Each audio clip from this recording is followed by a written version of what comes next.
The African savanna is a land of ancient shadows and unforgiving light. It is a world where the sun does not rise as a friend, but as a witness to a never-ending cycle of life and violent death. Here, the grass is golden, but it is often stained red. Across these vast, heat-shimmering plains, power is the only true currency, and the ultimate prize is the throne of the pride. But the journey to the top does not begin with a roar. It begins with a whimper, hidden in the darkest thickets where the wind carries the scent of predators. Deep within a secluded drainage line, sheltered by the dense thorns of a fever tree, a lioness breathes heavily. She has distanced herself from the safety of her pride, driven by an ancestral instinct to protect her newest vulnerabilities. Among the litter, one male cub struggles to find his footing. To the casual observer, he is a fragile ball of fur and spots, blind to the world and utterly helpless. But in his veins flows the blood of conquerors, a genetic map of 1,000 generations of apex predators. He is born into a lineage of warriors, yet at this moment, he is the most hunted creature on the continent. The statistics of the savanna are cruel. Nearly 80% of lion cubs will not reach their second birthday. They are the targets of opportunistic hyenas, stealthy leopards, and even the heavy hooves of buffaloes that seek to eliminate their future executioners. For this young cub, the first few weeks are a silent game of hide-and-seek with death. His mother is his only shield. She is a shadow in the night, hunting just enough to sustain her milk, her ears constantly swiveling to catch the snap of a dry twig or the low giggle of a scavenging hyena.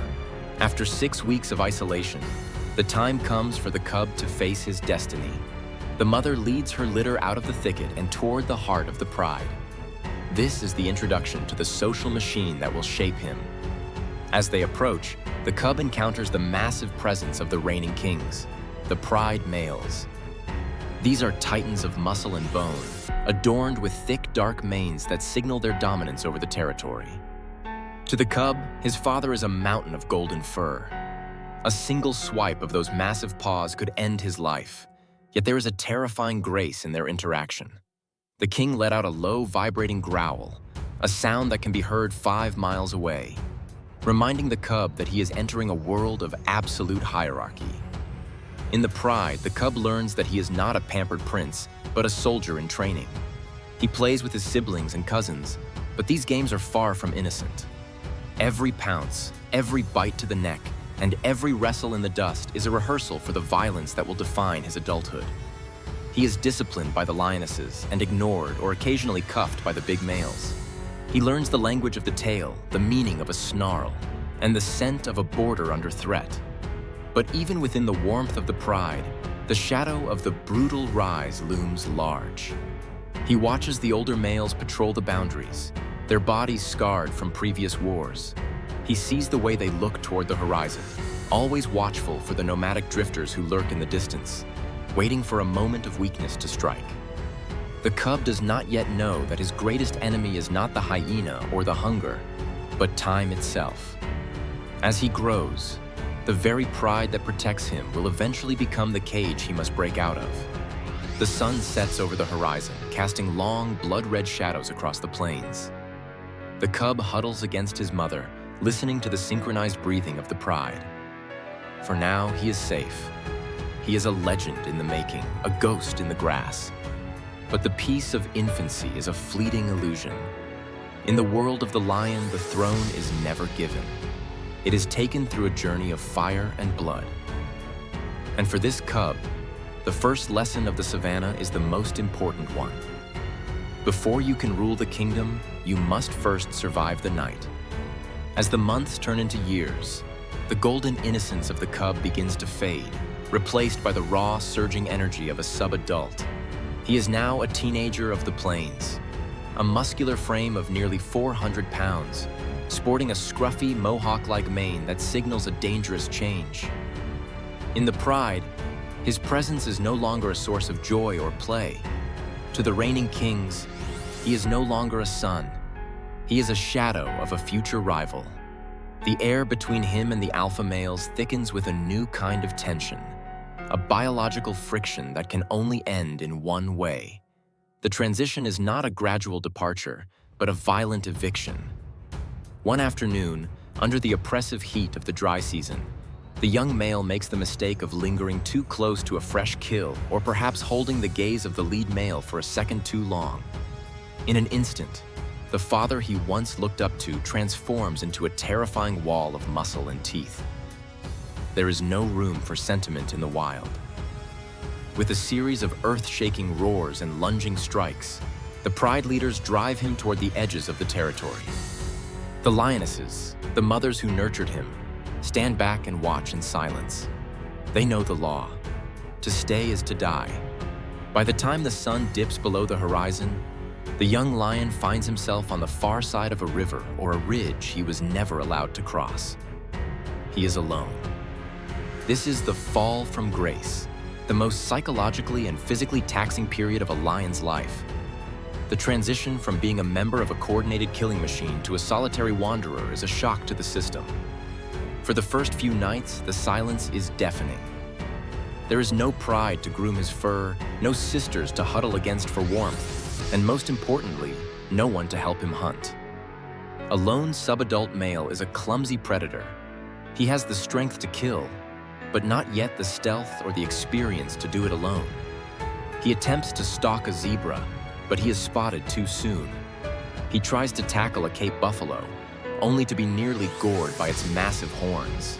Hunger becomes his constant companion, a gnawing reminder of his new status as a nomad. He is forced to become a scavenger, a thief in the night.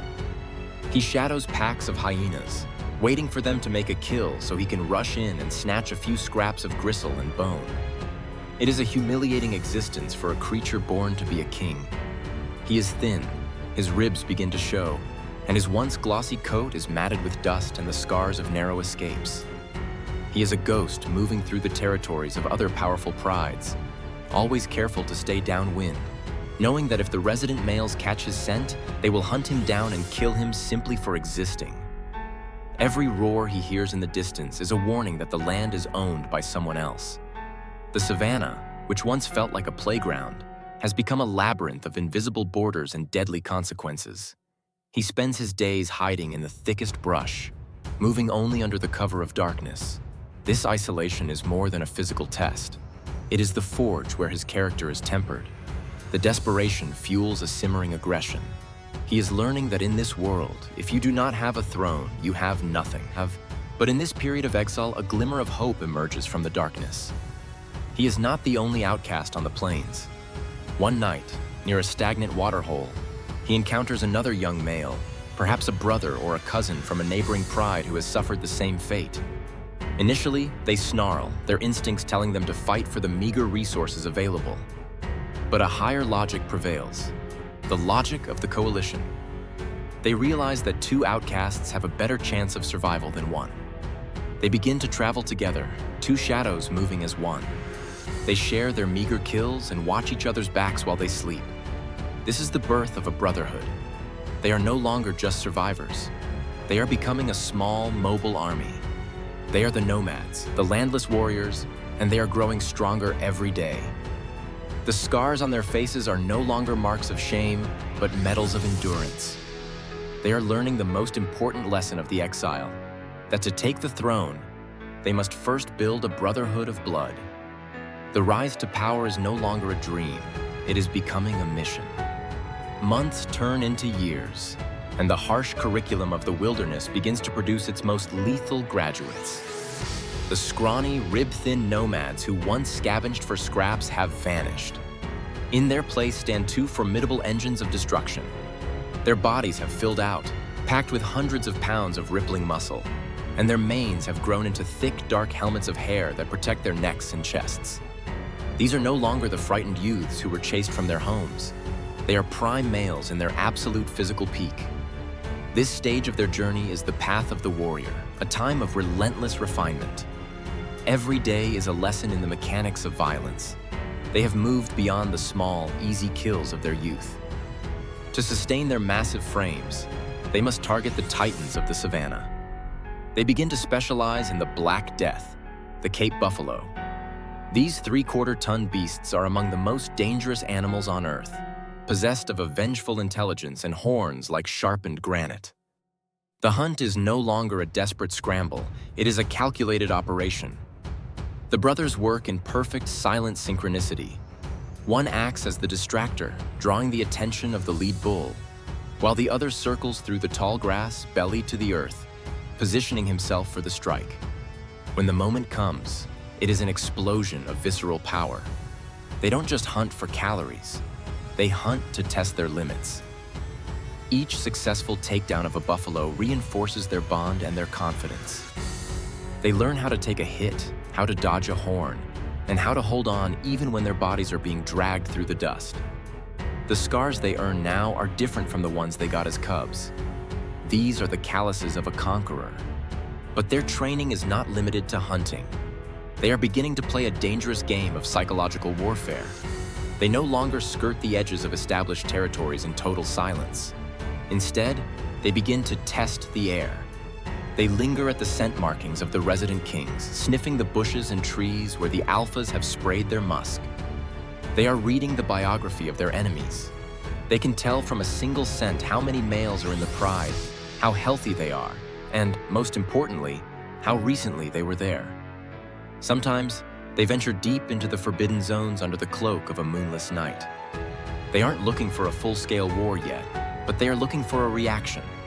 They might let out a short, sharp grunt roar, a vocal probe sent into the dark. If the answering roar from the resident king sounds cracked, distant, or hesitant, the brothers note it. They are looking for a crack in the armor, a sign of a regime that has grown soft or aged. This is the phase where their mindset shifts from survive to dominate. They stop viewing the savannah as a place of danger and start viewing it as a map of potential acquisitions. They spend hours on high rocky outcrops, kopjes, scanning the horizon not for predators to avoid, but for prides to steal.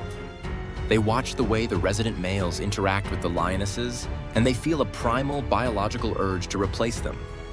The path of the warrior is a lonely one, but it is focused.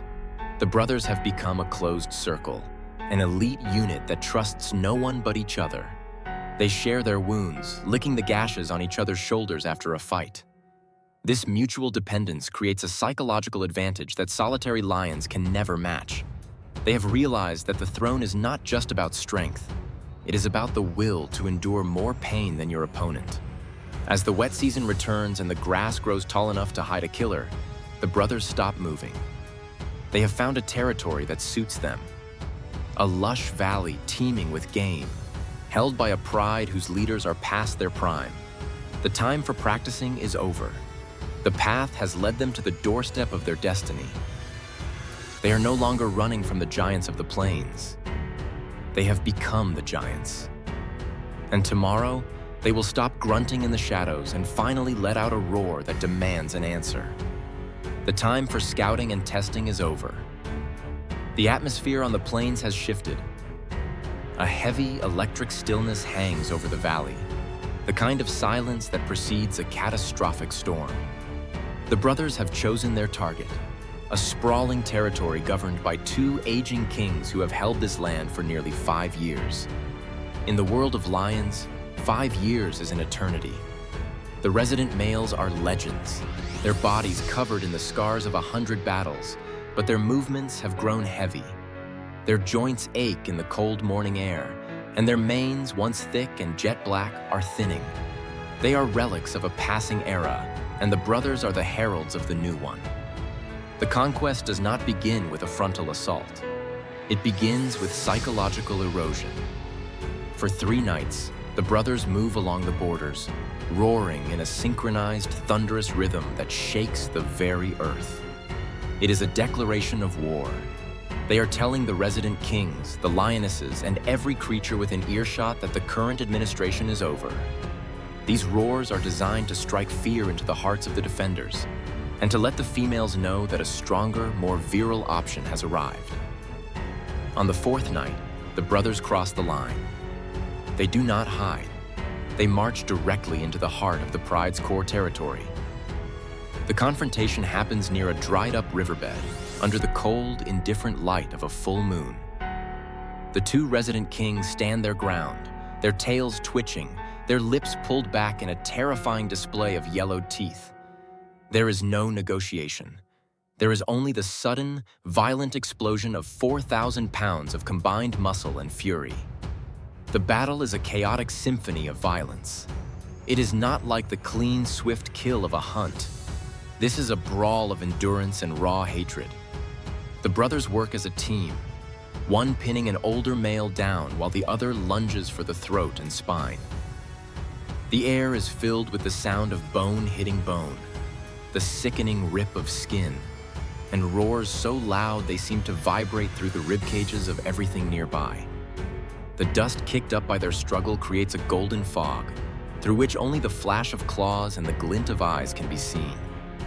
The brothers are younger, faster, and their lungs hold more oxygen. They are not fighting for survival. They are fighting for a legacy. Eventually, the weight of time wins out. One of the old kings is forced to the ground, his flank opened, his strength failing. His partner, seeing the inevitable end, makes a desperate choice to flee into the darkness, leaving his brother to face the final blows. The fallen king, bloodied and broken, managed to drag himself into the thicket. But his reign is over. He will likely die of his wounds or be finished off by the very hyenas he once despised. The brothers do not chase him far. They have won the land. They stand in the center of the clearing panting, their chests heaving, their bodies stained with the blood of their predecessors. They let out a long, haunting roar of victory that signals the official change of the guard. But the conquest is not yet complete. To truly own the throne, they must commit the most brutal act in nature. The Pride is home to half a dozen cubs, the offspring of the previous kings. To the brothers, these cubs are not just innocent lives. They are a biological roadblock. As long as the lionesses are nursing, they will not mate. To ensure their own bloodline begins immediately, the brothers must eliminate the past. What follows is a dark, tragic necessity of the wild. Despite the desperate, heroic attempts of the mothers to hide their young or fight off the new giants, the brothers are relentless. One by one, the cubs are found. It is a grim reminder that nature does not operate on morality, but on the cold, hard logic of genetic survival. By morning, the massacre is over. The pride is silent, the lionesses are mourning, and the brothers are the undisputed masters of the valley. The sun rises on a new kingdom. The price of the throne has been paid in blood, both of the old guard and the innocent. The brothers now sit atop the hierarchy, their faces scarred from the night's battle, their eyes cold as they survey their new subjects. They have achieved what they set out to do during those long years of exile. They have risen, but as they look out over the vast golden expanse of their new home, they will soon learn that winning the throne was the easy part. The true test is whether they have the strength to keep it. The euphoria of victory is a short-lived luxury on the African savanna.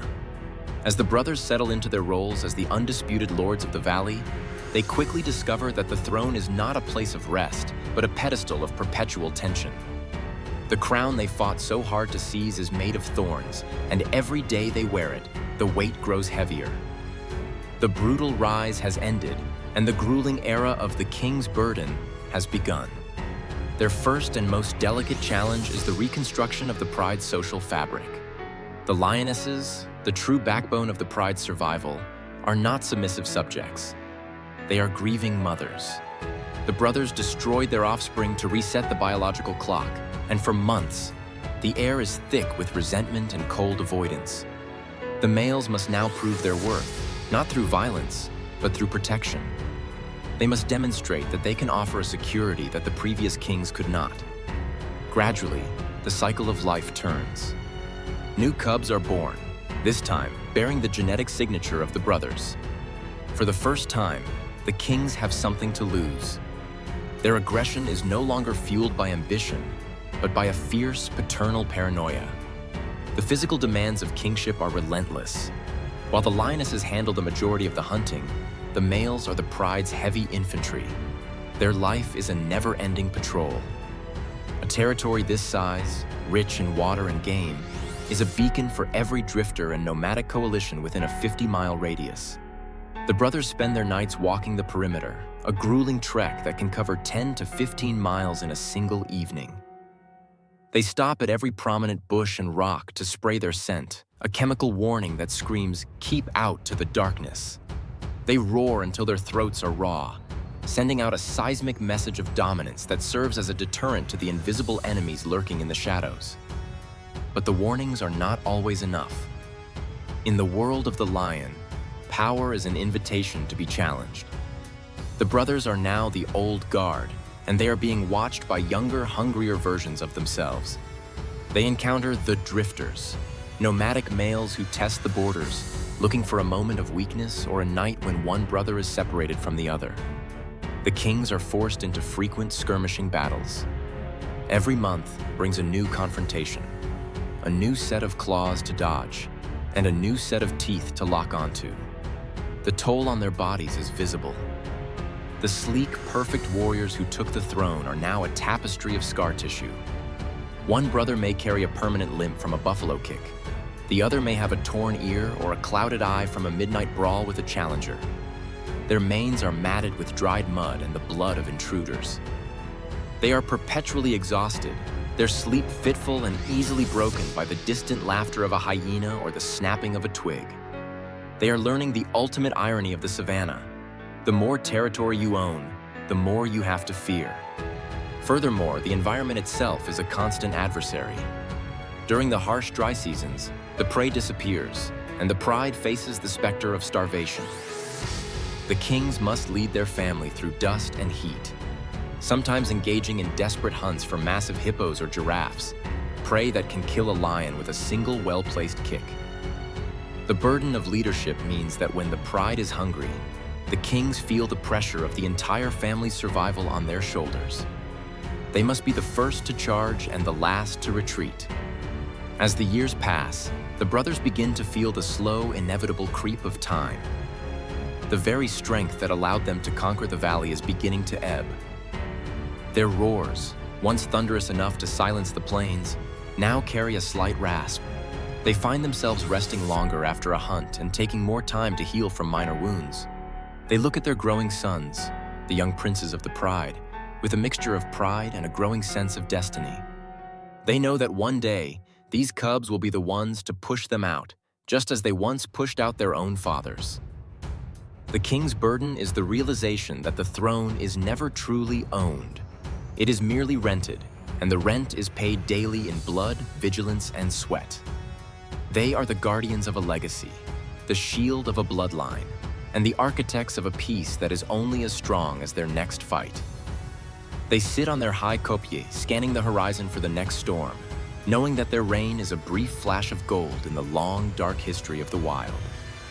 Time is the one predator no king can outrun. In the unforgiving theater of the African savannah, age is not a badge of honor. It is a death sentence. The brothers, who once stormed this valley like a force of nature, are now the elders of the plains. Their manes, once thick and jet black, have turned a grizzled, dusty gray. Their faces are a roadmap of a decade of war, carved with deep furrows and ridges of scar tissue that never quite hair over. Their movements, once fluid and explosive, are now stiff, hampered by the cumulative weight of 1,000 hunts and 100 territorial defenses. The pride they built is thriving, a testament to their strength. Their daughters are the finest hunters in the region, and their sons are reaching the age of maturity. But in this success lies the seed of their own downfall. The brothers look at their own male offspring and see the same fire, the same restlessness that once drove them into exile. They see the young males testing their strength against one another, their roars beginning to find a deeper, more resonant frequency. The kings know the law. The cycle that brought them to power is now turning against them. Beyond the borders of their kingdom, the shadows are shifting. A new pair of nomads has been spotted on the horizon. These strangers are young, lean, and possessed of the same desperate hunger the brothers felt years ago. They are the ghosts of the brothers' own past, come to claim the future. They do not attack all at once. They linger at the edges of the scent marks, watching, waiting for a sign of weakness, a limp, a hesitant roar, a moment of separation. They are the inevitable tide, and the brothers are the crumbling cliffs. The end of a reign is rarely a quiet affair. It comes in the heat of a final stand, where the old kings must choose between a dignified retreat into a lonely exile or a violent death on the ground they swore to protect. One night, the challenge is finally accepted. The air is ripped apart by the sound of the new generation's arrival. The brothers, despite their aching joints and fading vision, stand together one last time. They fight with the wisdom of experience, but wisdom is no match for the raw, surging stamina of youth. The battle is a brutal mirror of their own conquest years prior. By dawn, the valley has new masters. The brothers, if they survive the initial onslaught, become the displaced. They wander the fringes of the land they once ruled, moving like shadows through the tall grass. They are no longer kings. They are once again nomads, but this time without the promise of a future. They watch from a distance as the new kings begin the grim task of establishing their own bloodline, repeating the very acts of brutality that the brothers once committed. There is no malice in this, only the cold, mechanical precision of nature's design. As the sun sets over the golden horizon, casting the savanna in a deep, bloody amber, the silhouette of a lone lion can be seen on a distant ridge. He lets out one final roar, a rasping, weary sound that carries the weight of 1,000 memories. It is a roar that acknowledges the grass, the wind, and the endless cycle of the hunt. He was born a prince, lived as an outcast, fought as a warrior, and ruled as a king. Now he returns to the earth, his body destined to nourish the very grass that will hide the next generation of cubs.